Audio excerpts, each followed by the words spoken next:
Housing may be headed south, but new hotels are going up across the country.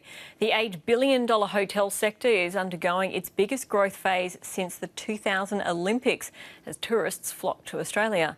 Plans show tens of thousands of new rooms are set to be built across the country by the middle of next decade.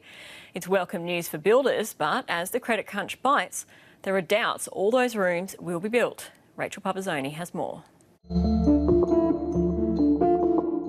Mrs Banks Hotel in Sydney's Paddington opened its doors just over a year ago. We wanted to keep that kind of grand entrance in, and you can see the ceilings are all original tin press ceilings from 1914.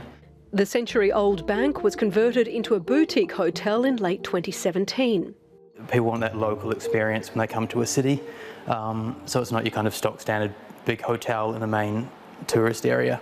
Changing consumer demand means guests want a unique home-away-from-home type experience, and that's helping to drive a wave of new hotels. The construction boom actually started about 4 years ago, and we've had over 40 new hotels across Australia since that time.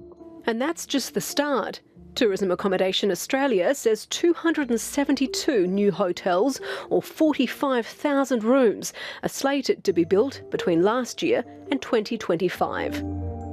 Residential real estate is on the slide in the biggest cities, but more than half of the proposed hotels will be built in Sydney and Melbourne, a combined 26,000. Other markets are also contributing to the hotel construction boom. Almost 8,000 rooms are slated for Perth and nearly 3,000 in Brisbane. The numbers are a big jump compared to the lull in hotel construction in the years after the Sydney Olympics. Between 2000 and 2015, just 6,000 new hotel rooms were built in Sydney and Melbourne. That's less than a quarter of what those cities can expect in the next few years. The main driver for all these hotel rooms is the growing number of overseas visitors. More than 9 million tourists came to Australia in the 12 months to November. That's an almost 5% increase on the year before. But local economic issues might put an early end to the hotel construction boom. There is a lot in the pipeline that won't come to fruition. So I think there are some concerns in some markets of oversupply. I think the reality is you'll see a lot of that wash away.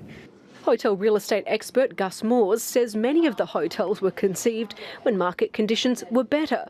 It's now harder to get a loan, and other markets such as office space are proving very profitable. Under construction, that's locked and loaded, and then development approved, you need to really go through each one to determine the quality of the sponsor and whether there's other components that will or won't make it likely to come to fruition.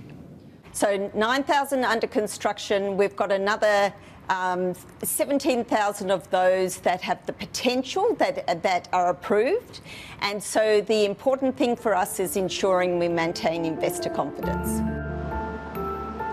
But major brands expanding their product lines into Australia see a lucrative niche. All the big chains have their stable of traditional brands, but they're now rolling out the lifestyle brands to cater to the sort of Gen X and millennial markets. And those brands are built around non-conformity.